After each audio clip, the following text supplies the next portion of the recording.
Perkenalkan, nama saya Dian Utama Hartanto Putra dengan NPM 203300005. Nah, di sini saya akan presentasikan yaitu tentang hasil analisis konsep fisika yang terdapat pada teknologi. Nah, yaitu saya mengambil salah satu contoh yaitu dalam kehidupan sehari-hari yang mudah ditemui adalah teko listrik. Nah, apa sih teko listrik itu? Nah, teko listrik adalah peralatan yang berbentuk teko yang sering kita temui, bentuk teko plastik itu. Nah, yang dapat merebus air dengan menggunakan daya listrik. Dengan adanya teko listrik ini diharapkan masyarakat dapat memasak air tanpa perlu menyalakan kompor, dan teko listrik ini mudah untuk dibawa kemana-mana asalkan tempat tersebut terdapat sumber arus listrik untuk memasak air. Nah, jadi untuk dibawa, ya misalkan mempunyai sumber arus listrik, jika dibawa di pegunungan maka tidak bisa digunakan. Nah, selanjutnya yaitu gambar. Nah, di sini ada beberapa nomor yaitu sebagai petunjuk dari komponen-komponen teko listrik ini. Nah, yang pertama itu adalah kabel untuk mengalirkan sumber arus listrik sehingga dapat memanaskan air yang di dalam teko tersebut. Nah, nomor 2 itu ada tekonya, wadahnya untuk menampung air. Yang ketiga yaitu ada tutup teko supaya air dalam teko tidak kotor atau tercampur dengan debu dari luar. Nah, yang keempat yaitu elemen. Nah, elemen ini yang akan memanaskan air di dalam teko tersebut dan merubah energi listrik menjadi energi panas. Nah, dari keterangan gambar tadi yang sudah saya jelaskan tadi, yang pertama ada kabel penghubung, kedua teko, ketiga tutup teko, yang keempat elemen atau pemanas. Nah, prinsip kerja alat pada teko listrik ini yaitu pada saat nikelin atau kawat mendapat arus listrik, tekanan dalam kawat nikelin yang cukup kecil menyebabkan panas yang relatif besar. Panas yang dihasilkan oleh heater tersebut kemudian memanaskan air di sekitar heater tersebut. Kemudian air yang dipanaskan sekitar heater menjadi lebih renggang molekulnya.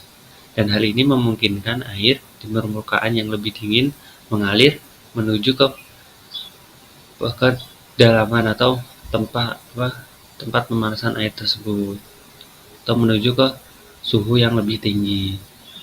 Nah, sehingga terjadi sirkulasi yang membuat air panas menjadi rata atau sempurna.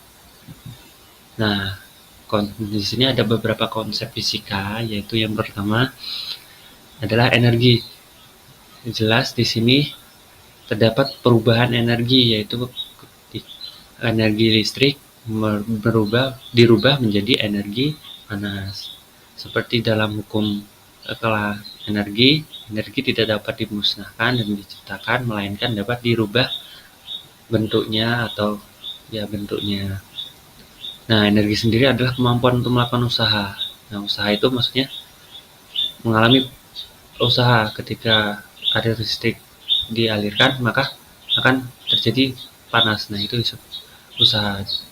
Dan mengalami perubahan, nah itu juga disebut perubahan.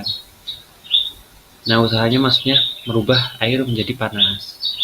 Perubahannya energi listrik menjadi energi panas. Nah, selanjutnya itu kelistrikan.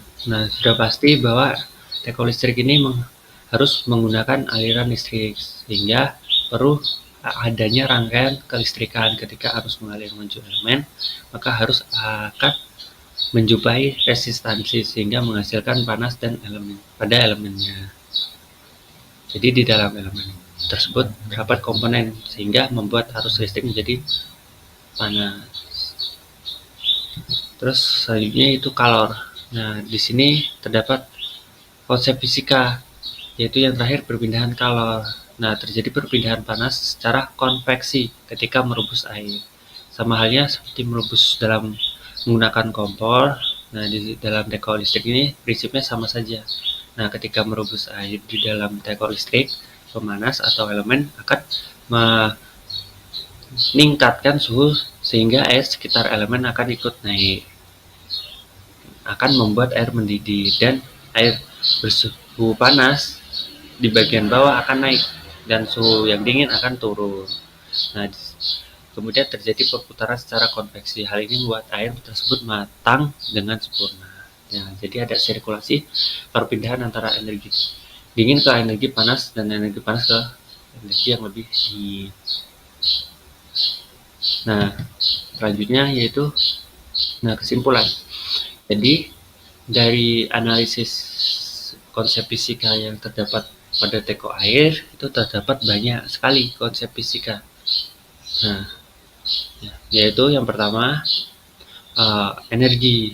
Nah, terjadi perubahan energi yang awalnya energi listrik menjadi energi panas. Nah, selanjutnya yaitu kelistrikan. Nah, kelistrikan ini penting, halnya harus ada di dalam teko listrik. Jika tidak ada, ya maka air tidak bakal panas atau matang. Nah, selanjutnya itu perpindahan kalor. Tentu karena kan jika ingin memasak air, nah proses di dalamnya itu terdapat perpindahan panas. Yang itu panas menuju udara yang dingin atau panas menuju ke atas, dan suhu yang dingin akan menuju ke yang panas. Maka suhu yang di atas tadi, di atas air permukaan akan menuju ke dalam. Nah, mungkin itu saja presentasi dari saya. Mohon maaf jika banyak kesalahan. Saya akhiri.